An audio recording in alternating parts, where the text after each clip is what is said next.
Além da Matrix. Olá pessoal, tudo bem? Que a ciência nos auxilia em muita coisa, todos nós concordamos, pois inúmeros benefícios surgiram com o passar dos séculos através dela, desde a prevenção de doenças e até mesmo a possibilidade de curar as doenças. E por sinal, a ciência está nos ajudando nisso ultimamente. Mas nem sempre foi tão fácil assim para a ciência exercer grandes influências. E é sobre isso que vamos falar hoje. Sobre como a ciência conquistou a sua autoridade através das 5 mais famosas teorias que mudaram a forma de enxergar o mundo e as coisas.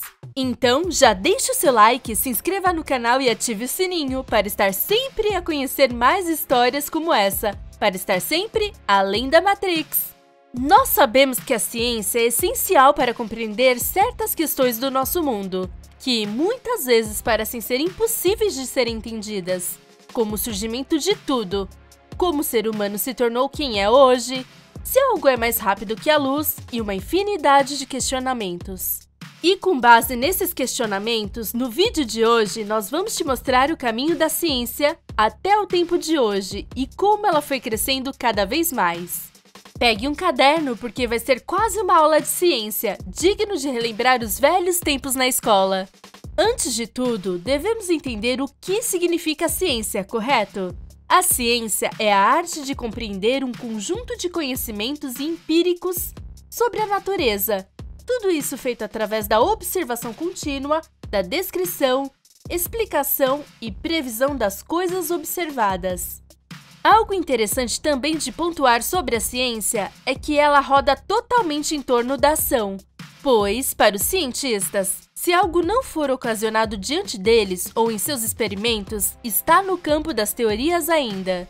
Sem contar que, quando sabemos causar algo, fica mais fácil de ocasionar outras coisas a partir dessa. Isso se entendermos como funciona aquilo que estamos fazendo. Mas onde tudo isso começa? A ciência tem o seu nascimento no período da Antiguidade Clássica, em especial na Grécia, por estudiosos que você conhece e com certeza já aprendeu sobre eles na escola, como por exemplo, Pitágoras ou Tales de Mileto. Esses filósofos buscavam romper com todo o misticismo da época, em que os deuses eram responsáveis por tudo, e não havia uma explicação por trás das coisas. E tudo isso era motivado por algo que todos nós temos, a dúvida. Essa mesma dúvida que motivou eles a estudarem, observarem as estrelas, tudo isso para compreender a origem deles neste vasto universo, desenvolver as bases para inúmeros estudos futuros também. Quem diria? A ciência é mais vasta do que pensamos, não é mesmo? Se formos adentrar em cada período e como ela estava exercendo a sua influência, iríamos gastar muitos dias e horas. E quem sabe um dia podemos fazer isso, mas hoje não. Então, por hora, abordaremos superficialmente a história dela, porque, sabendo a sua origem, fica mais fácil de falar do porquê as teorias que vamos dizer aqui revolucionaram os nossos tempos e quebraram os paradigmas. Bom, durante o período grego, a ciência consistia nisso: analisar, observar e tentar compreender as coisas que aparentavam ser sem explicação. Mas agora, eu e você vamos avançar de forma extremamente rude na linha do tempo. Nós vamos dar um salto para a Idade Média, um período teocêntrico. Durante esse período, a ciência tinha uma natureza distinta da que temos nos nossos tempos. Ela seguia bastante a linha de Aristóteles, o que chamamos de filosofia natural aristotélica. O mundo todo era encarado como um cosmos, ou seja, algo dotado de uma ordenação harmônica, em que existe uma correspondência entre os fenômenos celestes e os terrestres. De forma rude, podemos dizer que havia uma visão da natureza em conjunto com tudo.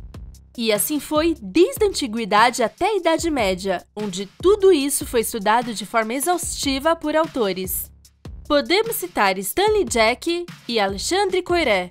Sabendo que o mundo era visto como um conjunto que interagia entre si mesmo, podemos começar a pontuar a forma com que a ciência veio se desenvolvendo, sempre com uma forte influência católica, devido à época que se deram os fatos.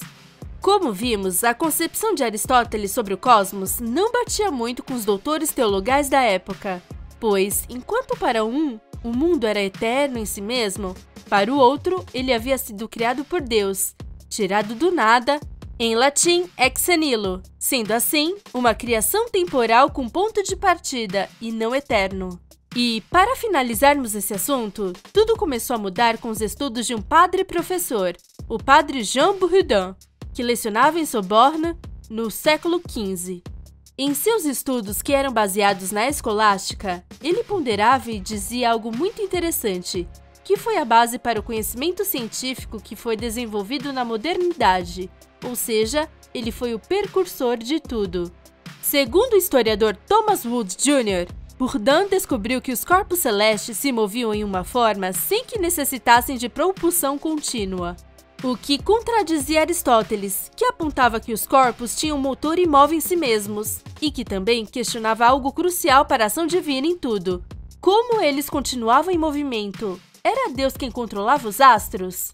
Ainda em seus estudos, Bourdin desenvolveu uma resposta para isso, que dizia que Deus havia dado um movimento apenas, e que esse movimento jamais iria dissipar ou acabar, pois os corpos não iriam ser refriados jamais, uma vez que o campo celeste não gerava atrito com eles, o que permitia a movimentação livre e contínua dos corpos celestes.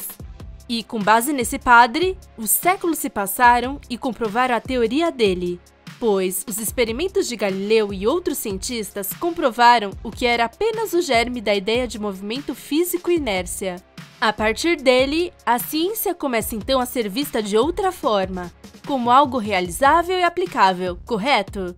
E se formos entrar a fundo em cada século, iríamos usar muitas horas do nosso dia para compreender, se compreendermos ainda.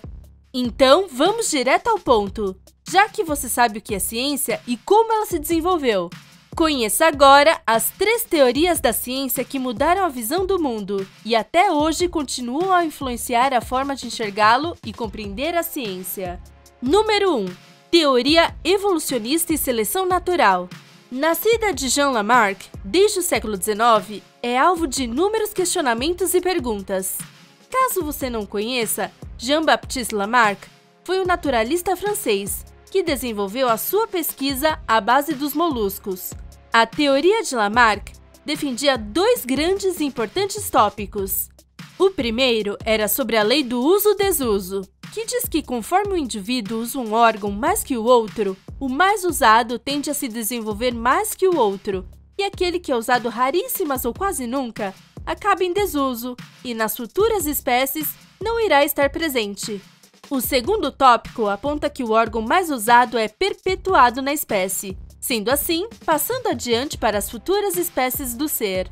E como nós falamos, a teoria de Lamarck foi contestada até mesmo por Darwin, que anos depois, ao estudar a sua teoria, apontou algumas inconsistências, pois, ao analisar fósseis de algumas espécies, notou que os mesmos mecanismos biológicos estavam presentes em ambas, o que dizia que a lei do uso e desuso não era tão veraz assim.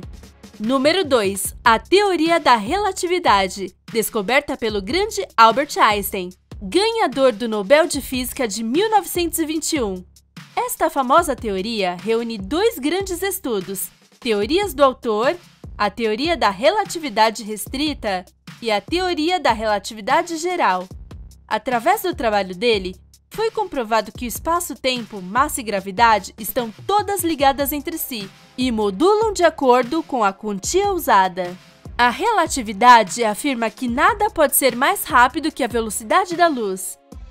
E a fórmula E igual mc² nasce daí, pois o pressuposto de que a energia e matéria estão conectadas e a energia é igual a massa vezes a velocidade da luz ao quadrado. A teoria de Einstein também é usada como referência para a hipótese do Big Bang, sem contar que é utilizada até mesmo como um cronograma guia para ajustar os sistemas de posicionamento global. Ou seja, até mesmo as viagens aéreas ocorrem devido à teoria dele, que permitiu marcar as coordenadas corretamente e de forma precisa. Número 3. Teoria da eletricidade.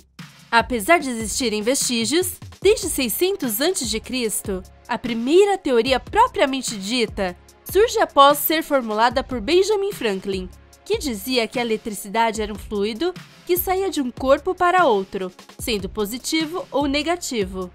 Já em 1897, um físico chamado Joseph John Thomson descobriu a existência de partículas negativas, que hoje chamamos de elétrons. E o tempo passa, e as contribuições para a física foram chegando, até que Thomas Edison a criou. Na versão original, era uma ampola preenchida com gás argônio e filamento de tungstênio, que é aquecida ao ser percorrida por uma corrente elétrica, até emitir a luz. Nos tempos atuais, depois de inúmeros avanços, a eletricidade está dividida em 3 áreas, sendo elas a eletrostática, que é sobre o comportamento das cargas estáticas e aos processos de eletrização, campo elétrico, força eletrostática e o potencial elétrico. A eletrodinâmica, que é referente ao estudo das cargas elétricas em movimento, com foco na corrente elétrica e nos componentes de circuitos elétricos, como, por exemplo, os resistores e capacitores. E o eletromagnetismo, que fala sobre a relação entre os fenômenos elétricos e magnéticos, como o campo magnético gerado por cargas elétricas em movimento e também pelo campo que é gerado pela variação de fluxo. E esse é o vídeo de hoje, pessoal! Espero que vocês tenham gostado de saber apenas um pouco da história da ciência e suas 3 teorias de maiores influências, se não as mais influentes de todas, que mudaram e até hoje servem como base para muitas coisas que nasceram como filhas delas. Não se esqueça de se inscrever no canal, ativar o sininho e compartilhar o nosso vídeo. E lembre-se de estar atento aos nossos novos vídeos também, porque só desta forma você pode ficar além da Matrix.